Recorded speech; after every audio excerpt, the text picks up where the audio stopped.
Halo. Ya, ayo ketemuan. Oke, iki aku TW. Yo tante nih cepetan. Ya oke.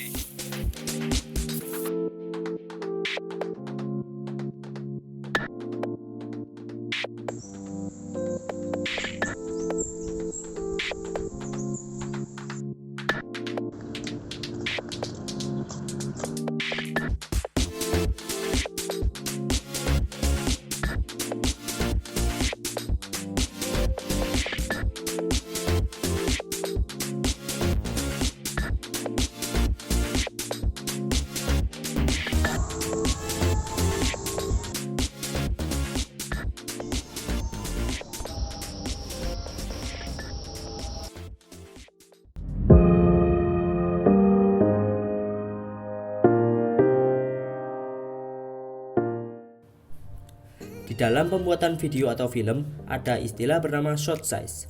Shot size ini ada banyak tipe-tipenya. Masing-masing tipe shot tersebut memiliki fungsi yang berbeda.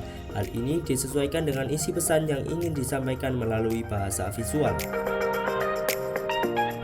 Langsung saja, yang pertama, extreme close up merupakan shot yang memperlihatkan detail suatu objek dalam jarak yang sangat dekat seperti di bagian mata, hidung, mulut, atau telinga.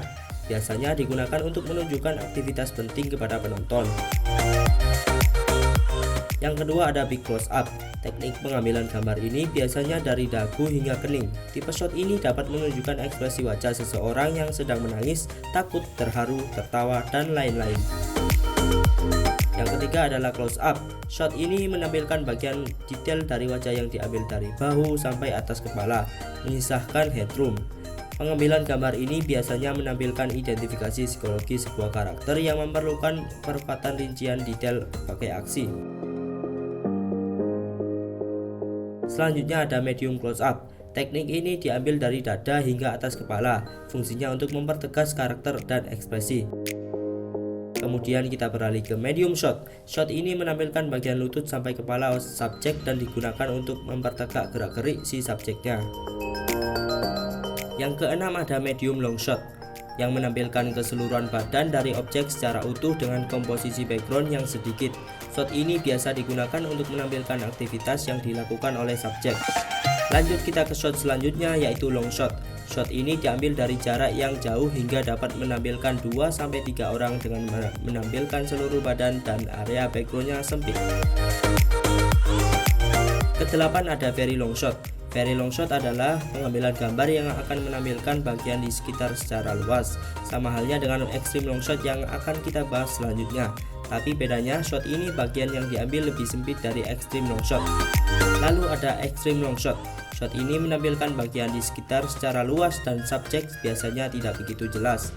Shot ini digunakan apabila gambar yang ingin diambil adalah pemandangan landscape yang sangat jauh dan luas.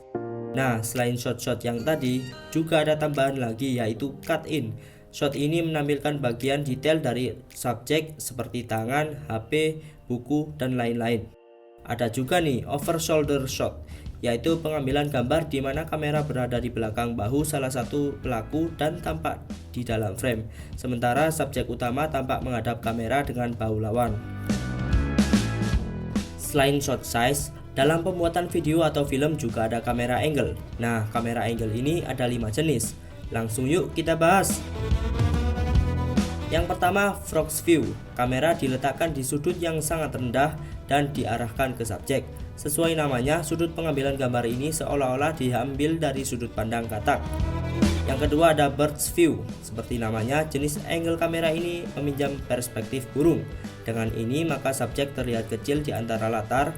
Angle kamera ini cocok untuk menggambar gerak-gerik karakter. Nomor 3 ada eye level. Sesuai namanya, kamera diletakkan sejajar dengan mata manusia.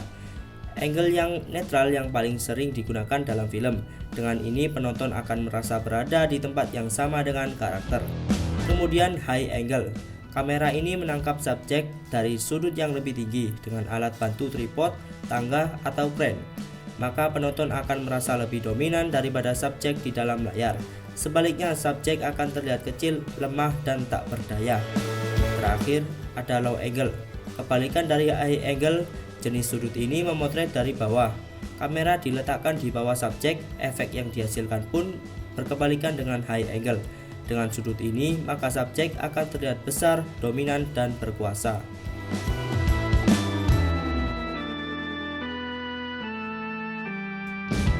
Nah, sekarang kita masuk ke kamera movement. Ada macam-macam jenis kamera movement, diantaranya panning, tilting, dan lain-lain. Di sini kita akan bahas sedikit saja. Yang pertama ada tilting, yang menggunakan teknik kamera dengan cara bergerak secara vertikal dari atas ke bawah dan sebaliknya. Tilt terbagi menjadi dua jenis, yaitu tilt up untuk gerakan kamera secara vertikal dari bawah ke atas dan tilt down sebaliknya. Terus ada panning. Panning adalah gerakan kamera menoleh ke kanan atau pan right dan menoleh ke kiri atau pan left dalam poros horizontal yang bertumbuh pada tripod. Ada juga nih following. Jadi kamera akan mengikuti gerakan subjek ke arah manapun, baik dari belakang, samping, depan, dan lain-lain. Biasanya digunakan untuk mempertahankan komposisi visual yang proporsional di dalam frame dan memberi headspace agar bagian kepala tidak terpotong di dalam frame saat tokoh utama sedang berjalan menjelajah. Nah, segitu aja dulu dari kelompok kami menjelaskan tentang jenis-jenis dan fungsi dari shot size, kamera angle, dan kamera movement. Sampai jumpa.